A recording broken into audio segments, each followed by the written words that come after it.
Hello everybody, this is Fernando for the latest Ghosts and Spirits Encounters video. I thought I would mix this one in here while I'm continuing to do your aliens and UFO suggestions. This one once again comes from the reddit.com website. They're from the subreddit Real Ghost Stories. I was drawn to this one because the title of it has to do with an abandoned hospital. I've done plenty of investigations at several abandoned hospitals here in Texas. So when I was reading this info, it absolutely makes sense. In fact, I'm going to cite some of the examples later on in the video here that I've gone through because yes, if you absolutely want to have any kind of haunted experience, go to an abandoned hospital. But it comes from a user by the name of FormalPen3239, and they titled theirs as The Old Abandoned Hospital at My Work. So here's what they say. For context, I am 18, male. I just started a new job at a hospital, and there is one building built in 1867 that I got to explore recently with beautiful architecture and creepy hallways. So I asked about if any of the staff had stories, and I got 3 good ones from a member of the staff. Let's call him Dave. Story number 1. So one night in this building, the security break box was broken, and so one of the security team members came down to check it out. He then called Dave to come and fix it. When Dave got there, the security guy was down in the car park and nowhere near the back entrance where the repairs were needed. And so Dave spoke to the guy who refused to go close to the building with him, so he went there by himself. As he was fixing the security break box, he heard some small tapping noises as if someone was throwing marbles or small stones at a brick wall. Dave shouted down to the security guard, "Stop effing around," and the guard replied that he wasn't doing anything. So Dave just carried on, and again, he heard the tapping noises the entire time, not seeing any rocks landing or hitting any walls around him. When he finished, he went back down to the security guard, and the guard asked what he was talking about earlier, and Dave just said that he thought the guy was effing around, and that the guard said, "Did you hear the rocks being thrown at you?" And Dave said, "Yeah." And then the guard said, "That's why I'm effing down here." This specific experience has been told by a lot of the staff. Story number 2.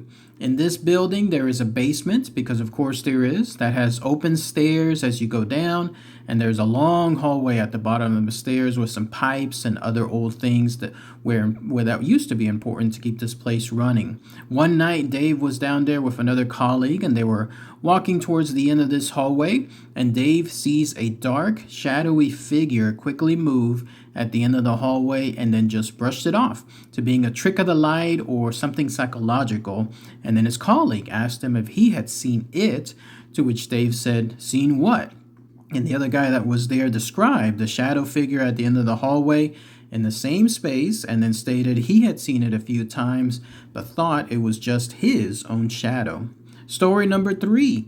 Another night, Dave and a different staff member were working up in the attic with only their head torches, and Dave's colleague was mucking about and asked, "If there are any spirits around us, give us a sign." And immediately there was a loud crash from across the attic, and so they whipped their heads around to look at where it came from, but there was nothing there at all. Nothing that could have caused a crash. No boxes that could have fallen, no humans, no animals, nothing to explain the crash, to which the other staff member said, "Well, I think I've said the wrong thing." Most employees will not go into that building alone or anywhere near it at night. Even security guards will dismiss it or miss it off there, not do the checks at night because they are too scared to go near it. This doesn't mean nobody checks in there, but there are plenty of cameras around this area too. Now, taking all this info and more, would it be dumb to ask if someone would let me in at night to experience this for myself, to see if there is any truth to these stories of the ghosts or ghosts that haunts that night, that area? Probably. Am I still going to ask if it's possible? Absolutely. Then that's it. That's everything that the user FormalPen3239 stated in their encounters. So let's talk about that here. So in this story, it's not really directly with that user, the anonymous male 18 user. Instead, it seems like it's encounters from his buddy, the one that works there, the staff member that's called Dave, who makes it seem like he's been there a while. And so he had 3 encounters. Creepy stuff, though. So here's why I wanted to include it here within this video, because the first story involving those small tapping noises, like they were throwing marbles or throwing stones at some brick wall, I've had that happen as well at one of the other hospitals that the group I'm in, Spectre, that we've done ghost hunts at. I believe it was at the Yoakum Hospital in Yoakum, Texas. That's where we've heard what sounds like stuff being thrown, like very light stones, and it's usually in our direction. We're the only ones there. There's no windows like open, there's no wind that's blowing things in that's causing it to happen, nothing along those lines. But we've heard that type of sensation, and so we turn around and then we try to find the actual stone. One time we believe we found a little pebble that stood out in the middle of a hallway. Nothing else really around that area that made sense. And so we've had that happen. The second story involving the basement and creepy situations down there, shadow. Luckily, I've never encountered like a direct shadow figure. I have taken a picture of a shadow person before, but it was after the fact. It was me just whipping my camera around and then taking pictures here and there. I do that often because a lot of times when you do that, like let's say you're looking in one direction and all of a sudden you turn 90 degrees and take a quick picture, you sometimes capture things that are looking at you, even though like it's like a surprise to them, even though they're not expecting it. Boom, there they are. And so I caught the little ghost shadow figure of a little child at the very same hospital. But here, this is a lot different. Here they showcased a dark, shadowy figure quickly moving from one hallway to another. That would creep me out. If I saw something like that in front of me, like in other words, in my vision, I would not stay there anymore for the ghost hunt. I'd be out of there. And then the last story involved them asking about any spirits around, give us a sign.